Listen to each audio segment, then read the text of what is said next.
Agnès et Lucie ont toutes les deux quitté leur mari violent. Avec notre passif qui n'est pas toujours facile, mais toujours sans jamais juger, ça fait déjà un bien énorme. Une histoire qu'elles ont choisi de partager avec ces jeunes Saumuroises. Je pense que tout le monde a déjà été au moins confronté une fois dans son entourage, de près ou de loin, quoi. Et c'est assez alarmant quand même. Ça permet de faire bouger les choses.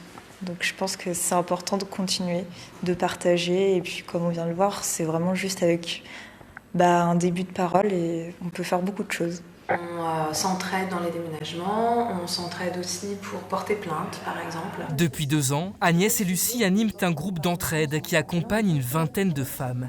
Avec leurs témoignages, elles veulent aider à déconstruire la violence sous toutes ses formes dès le plus jeune âge. Les violences conjugales, moi je les ai subies dès que j'étais enceinte. Donc en fait mon enfant, déjà quand je le portais, était dans un environnement extrêmement anxiogène.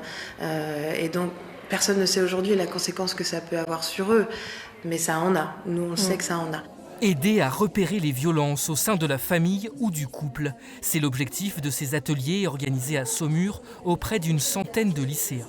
Dès qu'on dit violence faite aux femmes, on pense directement à une femme qui s'est fait taper ou qui s'est fait violer ou un truc comme ça.